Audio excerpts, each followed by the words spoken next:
Thank you for watching, liking, commenting, sharing, and subscribing right now.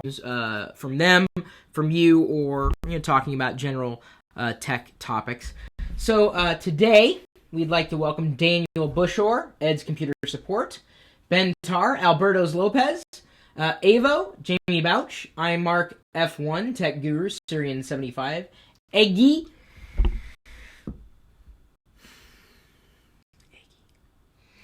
I just like that name. I was just thinking about what kind of eggy he is. Is that a scrambled eggy?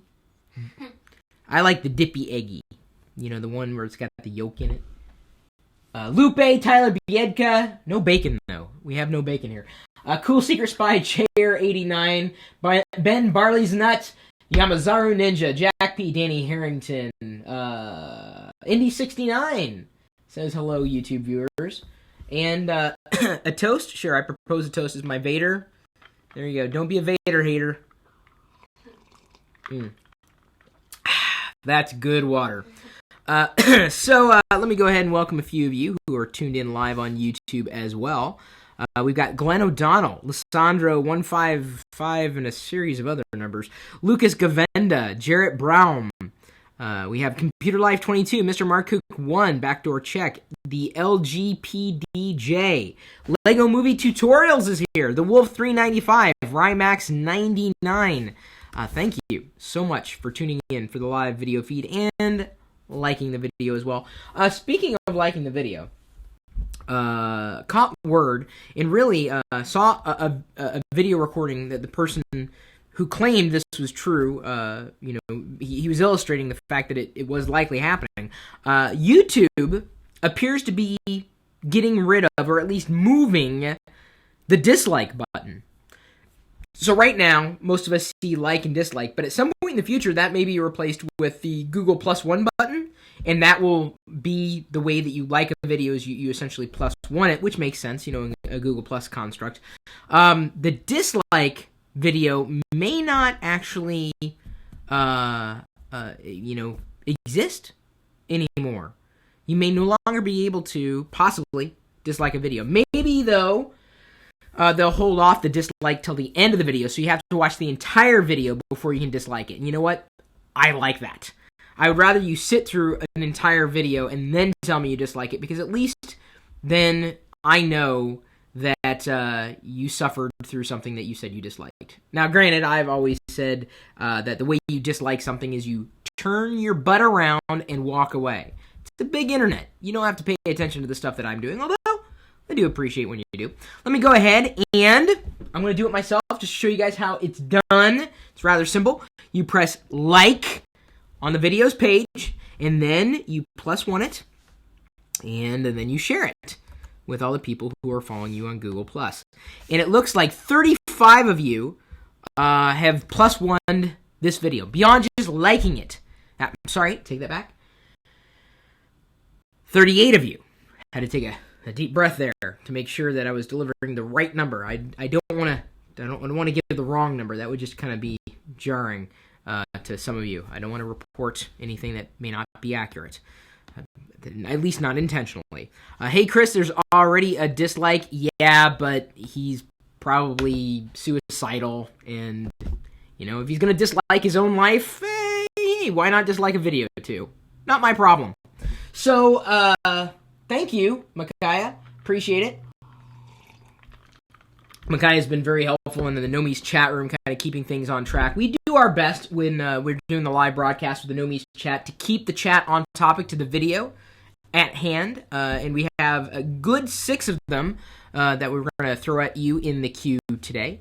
And it's nice to say that Jeffrey Vernon 1 says he doesn't base videos based on likes or dislikes. I have my own opinion. I really don't base it on people, as we always have trolls. Ha ha. That is true.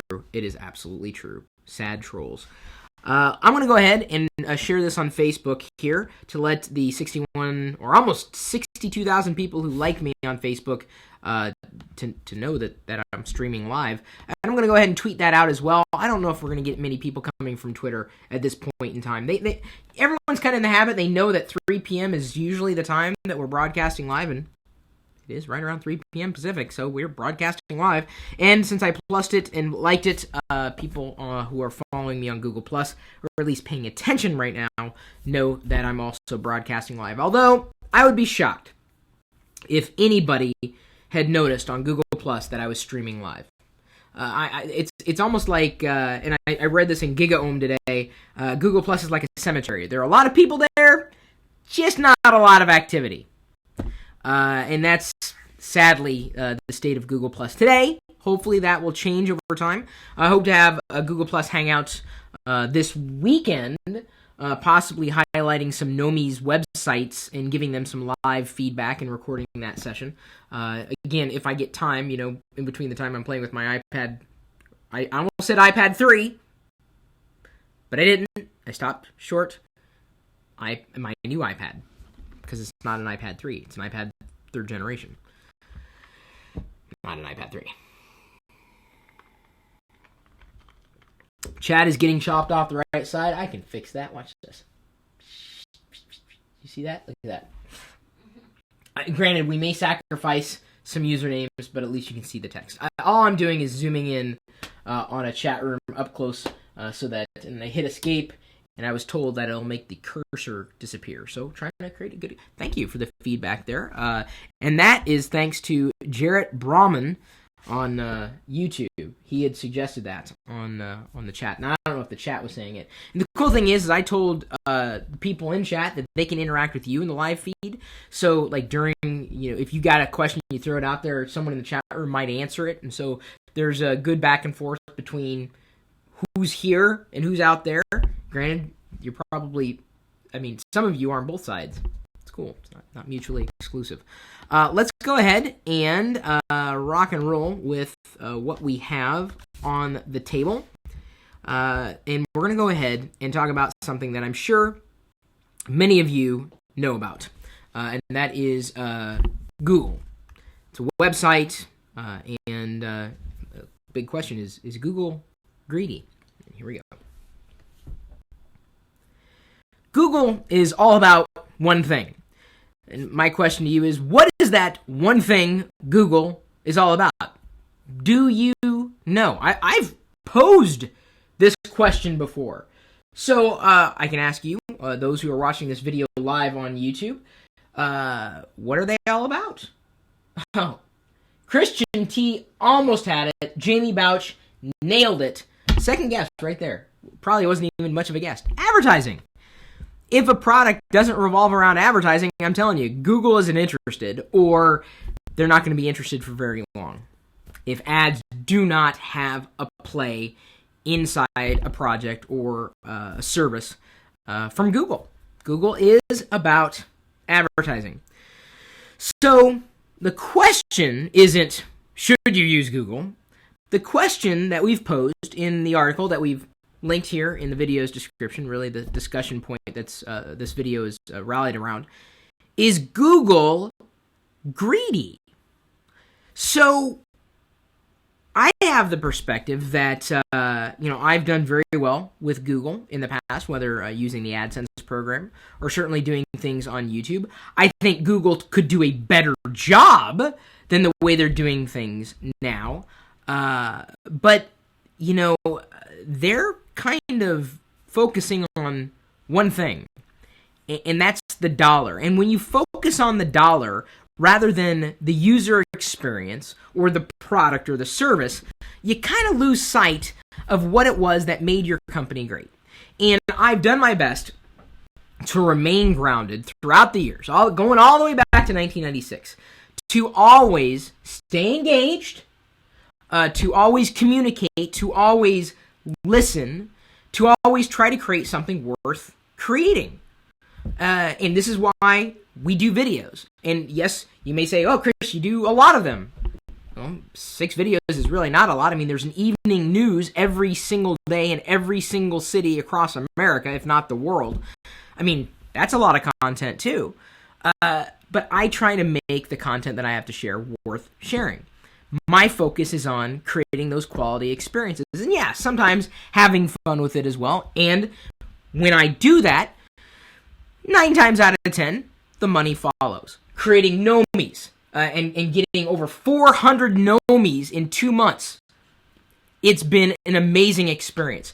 Creating content on YouTube, having some breakaway hits and a lot of average hits. It has been an amazing success. Creating blog posts on Locker Gnome, finding sponsors for our conferences. When I focus on the things that I want to do and that I think are going to add value to people's lives, generally speaking, revenue comes in. Doesn't always happen. I mean, in a utopian world, it would always happen, but it's not always that way. But Google's starting to make some moves that are kind of making me wonder, what's their focus? I mean, yeah, I know advertising's at the center, but if they're focused on advertising, do you think the rest of their products are really going to be all that good? Or are they going to suffer? You know, I'm in between on this one. I mean, it's a great question posed by Harold Johnson, one of our new regular contributors on Locker, and we take new writers in all the time. Is Google greedy? And he outlines an amazing case. Let me just go ahead and read a paragraph directly, out of the article. Feel free to, by the way, click the link, take you directly to the article so you can read it yourself. Share it with others, too, if you want.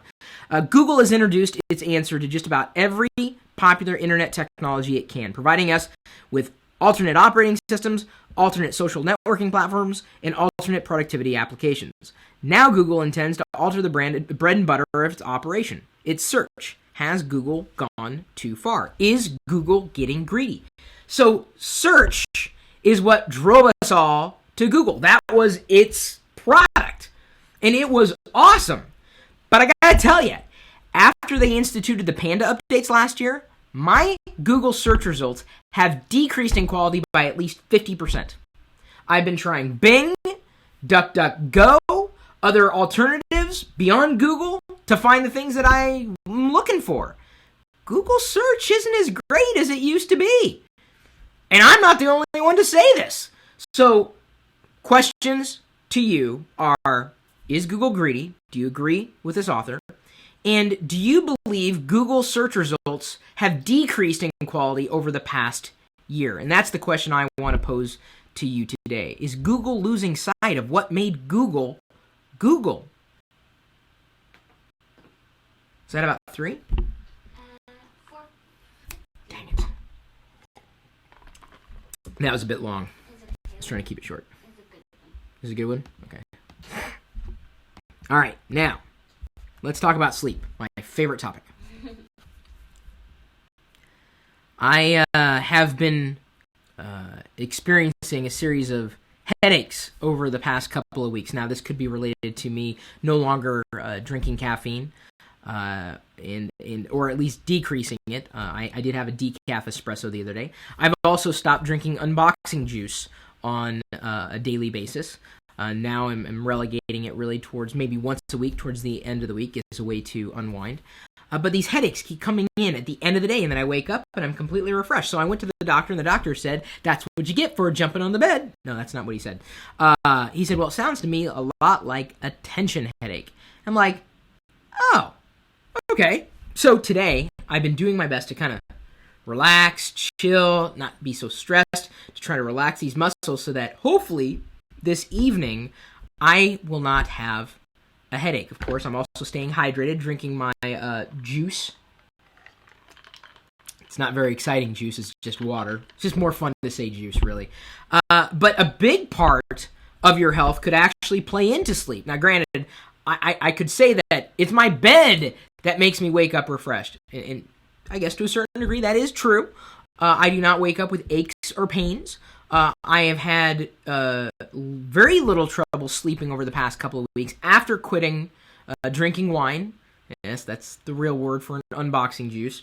And I'm well over the age of 21. Or coffee. So cutting out caffeine and alcohol has made it such that I'm sleeping so much better.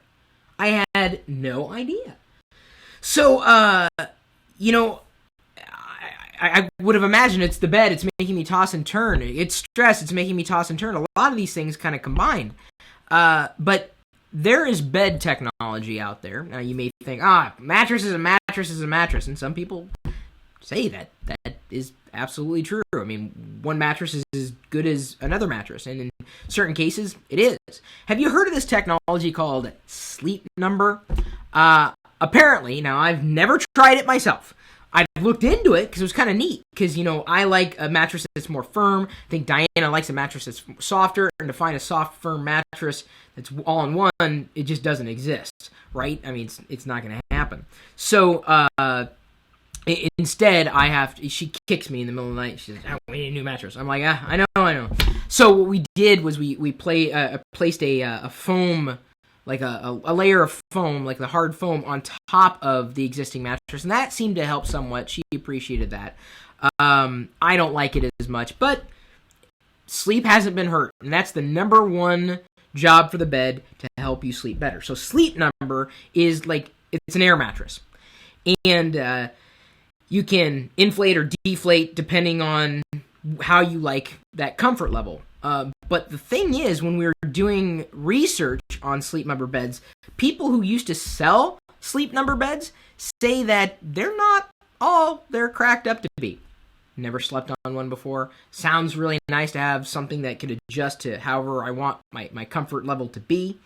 But apparently they're air mattresses that can break easily. Now, the advantage, again, is that you can adjust according to however you want it to be, and your partner could adjust independently of yourself. Replacement parts could be shipped in if something goes wrong, but then you have to rely on a technician for the bed, and they tend to be a bit more pricey. There's a lot of points where it could possibly break down. The pump, hoses, air chambers, foam padding, cover, and granted, if you have a Sleep Number bed, and I even asked this a few weeks ago, I'm like, we're thinking about getting a mattress. And largely because I was having problems with my sleep. This is before I had quit, putting things into my body that were likely disrupting my sleep. And a lot of people came back and said no. They actually had recommended something else. So I'm looking for the best bed technology that's going to work, right? To me, how much are you willing to pay for a good night of sleep? It's priceless to me, because it's just something you're going to hold on to for a good 5 or 10 years on average for a mattress. So we did our research on how Sleep Number beds work. If you are interested at all in this product, the advantages, disadvantages, and even usage tips. I got to tell you, after reading the research, I don't think I'm very inclined to get a Sleep Number bed. I may go a completely other direction when they go on sale again. A sand mattress? Well, I guess it could work. You could build castles, if you have insomnia. Oh, look at that. Your partner might go, "Knock it off and try to sleep." I hope they don't sound like that, but you never know. When you wake up someone in the middle of the night, they could sound like that. So, curious to know what bed you sleep in. If you like it, let me know, because it would go on the list of things for us to look at when we're looking for a new bed. Looking to, I guess, make our bed a little geekier, if we can. We definitely need a new bed. Why? Because the cover, it did nothing but emphasize the hole that I was trying to get out of. Because it's right on my back. And I have to sleep in the middle. You know that's going to happen in any mattress, right? But it would be my body. This is somebody else's body. Oh. I forgot to plus one that. That's why your side is comfortable. Because it's your body. Well, no, I don't like that. I don't like the sink. I don't like the foam at all. I'll tell you that. Well, a foam over a new mattress, it wouldn't be. I don't like the foam. I don't like it. I genuinely do not like it, because this foam doesn't spring back. So this is the problem when you're going to look for beds, is you got to find one that works for both of you. Well, I just want one that feels comfortable. Right, but it's got to feel comfortable. The problem is you got to feel comfortable, but in order to do that, it has to be in your room. You can't just go to a store and oh yeah, it's great, because you got to actually sleep on it, and they don't let you sleep in the store. And I found out that the hard way.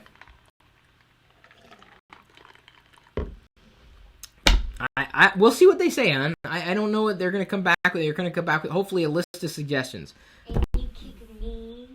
I kick you? Yeah. I never see you. We go to bed and then that's it. You kick me. How do I kick you? Because I go on your side. Oh, you go on my side, so I kick you? Shock! She's encroaching upon my territory. The producer gets to do what they want. Well, I think when they go on sale, at the beginning of the year is usually when they go on sale. A Lego bed? A Lego bed would probably be very painful. I'm going to say no to that one. Keeping your online passwords or online accounts secure, the PasswordMaker method. Let's see here.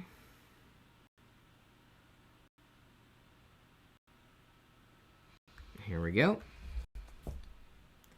1, 2, 3, 4, 5 is a really bad password, as is the word password. But apparently, this has not kept people from using passwords that are simply the word password. Please don't be that person. And you know, it's not too difficult when you set up a scheme for yourself to make a password secure and memorable. We all have different ways that we go about creating passwords for ourselves. Keeping track of all the passwords, I think, could be a challenge and a half. So, I don't know if you knew about this. There is a new method, or at least an up-and-coming method, something called PasswordMaker. Now, this is something you can access from just about any particular device to help you make passwords that could be memorable and track them with relative ease. And we all have different password trackers, at least I would hope. My email password is over 22 characters long. That is a long password. I have way too many passwords to remember. In fact, this is why when I go to a website and they offer the ability to log in by way of Facebook, I will log in by way of Facebook because that way I don't have to keep track of that password. And of course, then I keep track of my Facebook passwords, kind of like that one account to rule them all. Facebook's the closest thing I've found to, I guess, password nirvana as far as that goes. And I, keep the Facebook password as secure as I possibly can. So I've been recently when I've gone to change passwords and update passwords. I have been stringing 4 random words together, and this is based on an XKCD comic. Considering an alphanumeric set to choose from, there are 62 possibilities. That means that the entropy is logarithmic log 2 at 62, which is about 5.95 bits of entropy. Multiply that by 8 characters, you have 47.6 bits of entropy, which is more than XKCD's method. If you were to use 12 characters, there would be 70.1.4 bits of entropy. That means a 12-character alphanumeric password takes, let's see here, what is that? A ton times longer to crack than 4 random words. Even an 8-character alphanumeric password takes 8 times longer to crack than 4 random words. So, this is essentially a better scheme than the one that I have been trying lately, and that is stringing 4 completely random words together.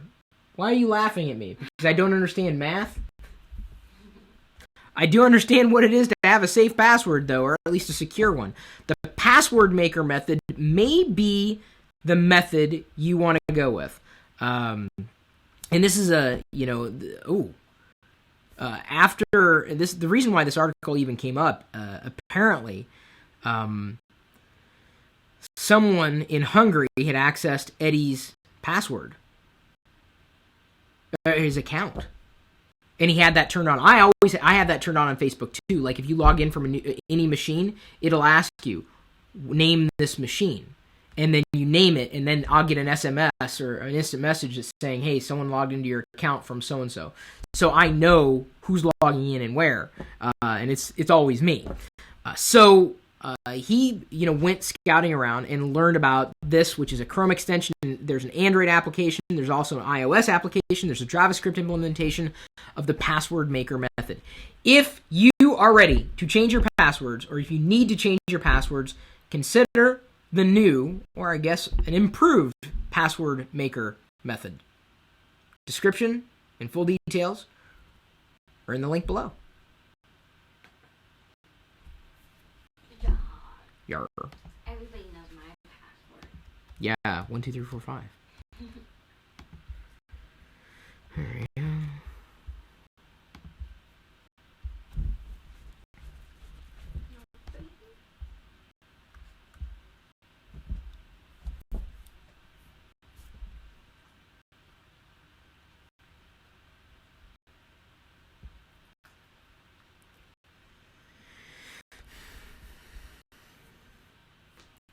When I first saw the Xbox 360, I was pretty impressed. I'm like, wow, these games are solid. I mean, they looked amazing, and they still do, really.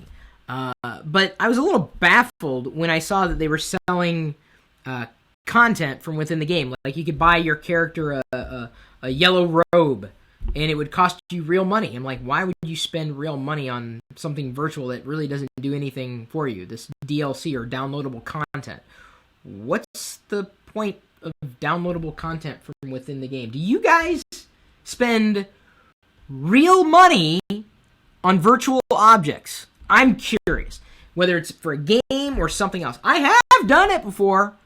I have. Empire Avenue, I did, because it allowed me to better engage with the community on Empire Avenue, and it was absolutely well worth the money for what it did for me at the time. And that, I guess, was kind of a virtual object. I wonder, though, if the downloadable content, is really something that people want. Really, you hate. Why do you hate DLC, Danny Harrington? Why? On WoW, when I used to play, I bought gold off a website and it was delivered to my character in-game. A few times, but I don't anymore. I rarely see the advantage. Farmville, there's a, I guess, the poster child for that kind of virtual. Well, we're not necessarily talking about, in this case, the value of the additional content. It's not the content that you're buying. It's the additional content, like extra maps or a bonus pack. It's kind of getting pricey, and it adds up. And I think there's a boon in downloadable content for people who are creating that information. If it's not, going overboard with it. But where do you draw the line? What's valuable to me may not be valuable to you. In-app purchases, kind of. Things that you don't really need. So, for instance, I've been playing the game Draw Something for the past few days, and I recognize I need more colors, or I need to get rid of some letters so I can try to guess this word properly. And in order to do that, I need to spend the virtual currency. I can get more virtual currency by spending more money. I'm not going to do that. They're making $100,000 a day with that Draw Something application from OMG Pop. $100,000 a day. It's insane how much money they're making from this virtual currency with real money. Downloadable content, additions to your games, additions to your whatever it is that you have in front of you that allows you to download more and pay more money to get it. I've done it before. I will probably do it again in the future. To me, though, it's got to be valuable. To me, it just has to be. Either I have to love something so much, I'm going to spend as much money as I possibly can on it, or it has to give me some amount of value in return. And unfortunately, a lot of that stuff to me is just not valuable to me. But value, much like good, better, and best, seems to be relative. So what do you guys think about downloadable content? We've got a guest blogger who submitted a post we were more than happy to publish on LockerGnome.com. DLC, downloadable content. Is it a blessing or a curse? Take a look. The article is linked in this video's description. Good job. Yerp. I know, I really want to buy more colors. You want to buy more colors? You can earn coins. Yeah. More colors don't really help unless you get a word that's pink. And I had pink, so what I did was I just went red. I colored it red, and I pointed at it and I said, a lighter shade of this. Or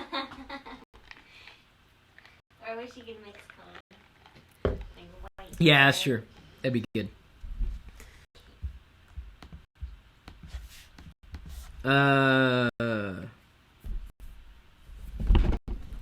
Can you give me 1 second? Actually, I need to get the Kindle Fire.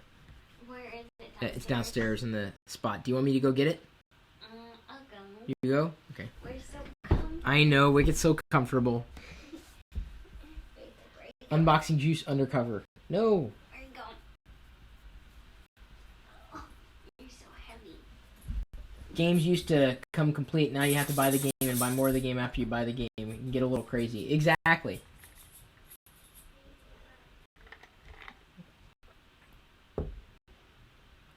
Kindle Fire is dead, but it's the only tablet that I have, or Android device that I have. Have you heard of Wii Rule? I have.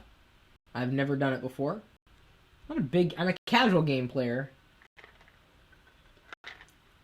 In-app purchases are insane. Indeed, insane. Insane in the membrane. Thanks, honey. I needed to do it. I realized we have this thing on the... See, I still have the Kindle Fire. For no other reason than to realize, wow, I really wasted $200 on this. Let's go to... not log in on Facebook. Home. There we go. Apps. Ready? Or no? Yeah. It's all fun and games. At least according to that splash screen. I have in my hand an Android tablet. This would be the Kindle Fire. The problem with Android is that they do not give CPU priority to the UI. The UI elements are drawn in a normal priority, and because of that, every single Android device and many of the Android apps will never be fully smooth as they might be with their iOS counterparts. See, like when I tap this screen, it's not just the fact that, oh, it's got a graphics chip that's not as powerful as this other one. No, it's the fact that, unfortunately, the Android platform just hasn't matured to the point where it's going to give the graphics rendering priority. And that's why Android kind of lags and stutters at points in time. Sorry, that's just a fact. You can look it up. Even the Android developers will say the same thing. But that doesn't mean that an Android device, like a Kindle Fire, or any Android device that you have, does not make a pretty decent gaming machine if you like playing games. My dad, the first time he appeared on TLDR a few months ago, talked about one of his favorite games on the Android tablet. Of course, then he realized, oh, it's also available on iOS. So we found the top 10 games on Android, at least according to the research we did, and you guys are more than welcome to agree or disagree. And I'm not making fun of it, Tech Guru. There's a difference between calling out a fact and making fun of it. Making fun of it would be going, neener, neener, neener, and I wasn't doing that at all. I could have done it, but I didn't. Now, the nice thing about this, like I've done in a few of the other app roundups we've done on iOS, is many of these apps are available cross-platform, and they're fantastic. Number one, Cut the Rope. Come on. Who hasn't played Cut the Rope? A great casual game. World of Goo, another great cross-platform game. And I knew about World of Goo years ago. It's been one of the better indie games to ever be released. If you've never played World of Goo before, give it a shot. Osmos HD. To me, Osmos HD was a bit difficult, almost too difficult. The puzzles were so challenging that I was just like, okay, I like being challenged, but not to the point where I get frustrated. And Osmos pushed me to that breaking point. Flick Golf Extreme. Uno. That's another good game. Fruit Ninja. That's a game that's cross-platform. Sprinkle. Minecraft, of course. Any Minecrafters in the crowd? Temple Run. That's another good one. But I'm not sure if Temple Run is available on Android yet. Actually, I can probably do a search for it real quick. Doodle Jump. Bejeweled 2, Plants vs. Zombies, which I believe, in case you didn't know, is on sale today. If you go to, and I think this may only be in the Amazon App Store, because I think they're celebrating a year anniversary today, of all things, so happy to help celebrate it with them. You can go to, you can get a free Android app a day, by the way, if you use the Amazon App Store on any Android device. Plants vs. Zombies, yeah, it's 99 cents, and I think that is definitely discounted. Cut the Rope, 99 cents. Where's My Water, 99 cents. Plants vs. Zombies. That's, yeah, ooh, yeah. I think you're going to get a higher quality version for the same amount as the lower quality version. That's nice. Yep, there's Uno. But yes, I do sometimes pick up the Kindle Fire when it's sitting there, and I, play something. I mean, it's an okay reader. It's a horrible email client, or I guess machine. I would never dare surf the web on it. Oh, nasty. But games, if they're developed well, can work well on any particular platform. There's so many games available for Android, and any platform. But really, I'm curious to know if the Android users in the crowd, there we go. There's an announcement. 27th of March, Temple Run on Android. That's something you're going to want to pick up. Happy to have given that news to you if you didn't already realize it. It's a good game, fun game. And that's the nice thing about all these games is that you can try them, and they don't cost a lot of money. If you have an Android game that you'd like to recommend for our next top list, feel free to submit it. Either leave a comment or feel free to share this article. Leave a comment there before you share it or after you share it. But certainly, let us know what you think.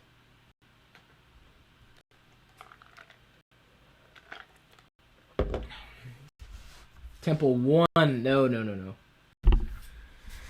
Fruit Ninja I kind of played for a little bit, but I never got into it. I got into some of the more obscure fun games like Pictorial and Slash HD, and I beat all those. I Monster Ate Your Homework. I ran through all those levels.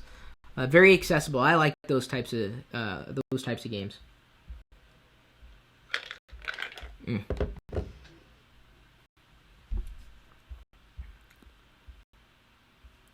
Here we go. Now, let's talk about something that few of you like talking about. How to set... Okay. This is how to set parental controls in Windows 7. Many of you are wondering why we keep talking about Windows 8. Well, that's coming really soon. So it's good to talk about things, especially when we know certain things about Windows 8. But that doesn't mean that Windows 7 is going to go away. Heck, Windows 7 has been around for a long time, and many people are still using Windows XP for good reasons.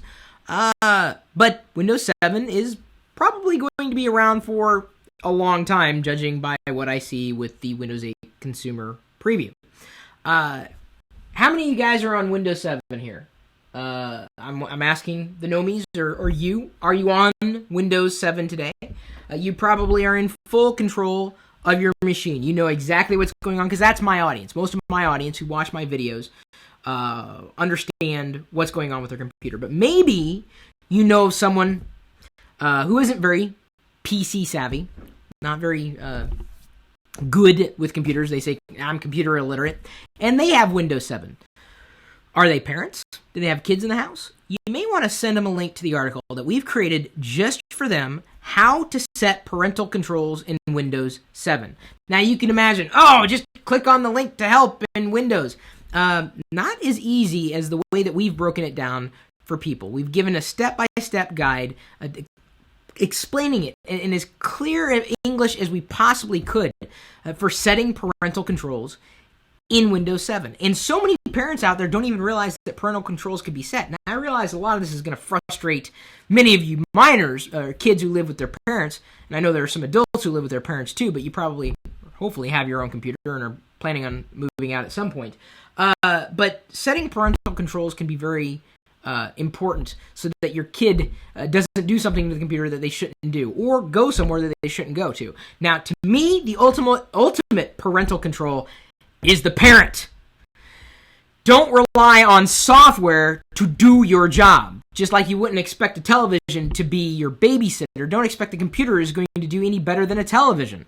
You have to do your job as a parent. But if you're looking for help, Windows absolutely can do that for you. They can, it can, if configured the right way, keep everything in check.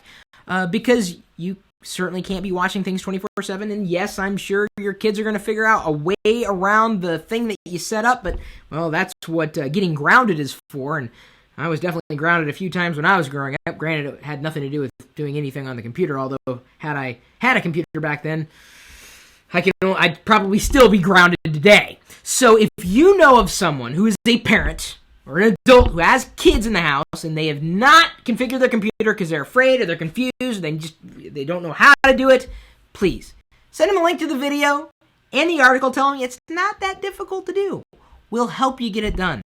We're more than happy to do that.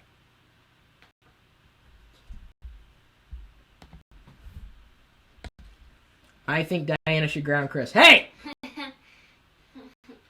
Why does my computer keep making do noises? Could you be a bit more specific?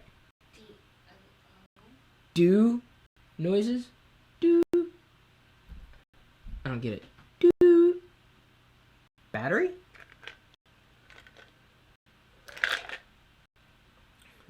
What about Cyber Nanny? She's kind of mean. I didn't like her. She's got that British accent. She's like, don't spoil your child. A horrible British accent, apparently, that nanny had. I had someone's child try to cyberbully someone on Facebook, deleted them off my network. Good for you. Good for you. Parents are the ultimate parental controls. I don't pay for the internet to promote nonsense. True that. Is it a sustained do sound? So now we're talking about do. I'm trying to help. I'm just going to start calling him Mr. Do. As long as it doesn't go do-do like that, like Diane said. Do-do. Because if your computer's do-do, maybe time to upgrade. Let's see here. I think we've done just about everything we need to do today. Tumblr.theburrowstech.com. Connor Burrows is the backlink of the day because he linked back to us, and we really appreciate that. When you link to lockergnome.com from your website, let us know because we may feature you as the backlink of the day.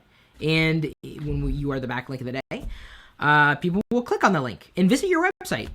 It's an easy way to get new web visitors, really, and it doesn't cost a thing. So thank you, everybody, for the 100, not everybody, but 126 of you for giving the likes to this video. And how many plus ones on this video? We're almost in parity for that. 67 plus ones on this video. Not bad at all. I think people are getting used to the plus one now. Starting to see it more and more. Google's not going to let it go. Although the update for the plus one really is annoying. I mean, I don't know if you guys noticed this, but I've got zoomed in on the page. Let me just show you. You see that? Can you see it in the screen there? It's red, or it's like an orangey red and a deep red. It's difficult at a normal distance to discern the number that's there. I think Google either has too many designers, too many bad designers, or not enough designers. To make a change like that is just dumb. Hopefully they will address it at some point in the future, or maybe they will continue to ignore user experience and plow forward with however they're thinking business needs to be done. Do you invest in stocks, Chris? I do not, Mick Watso. I absolutely do not. Got my own live stream, Chris. Cool, Galaxy Minder. Welcome. I'm not too keen on Windows 8, says Mobile Tech Review. I see no +1. Oh, you got to press like, and then you get the little +1 button. Strikers 350 says he was one of the +1s. Cool. Word of the day, I guess. What should be the word of the day? We've thrown a few different fun words around. Stacey Ferris says that if we don't come up with a word of the day, he just makes one up on his own. I have no idea if the audio issue is going to be fixed yet, but I keep reporting it every single day. There's like a stutter in all these videos that they need to go back and re-encode. It's really upsetting me. Do is the word of the day. And the Nomi of the day is Yamazaru Ninja. Yamazaru Ninja, according to Diana, is Nomi of the citizenship.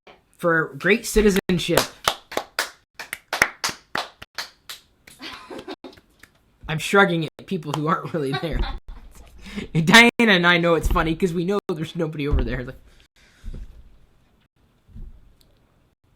ooh, do you hear that? Wait. If we're really quiet, hang on. Do you hear that? Could you guys hear it? Could you guys hear that? It was very faint. That's the rain in Seattle. You can actually say you heard.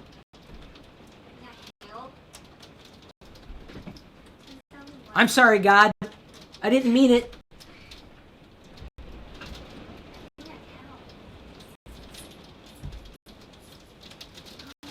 It's hail. Wow, those are huge. If I was a Lego minifig, not even pea size. Okay, think I'm gonna go ahead and not tempt fate any longer.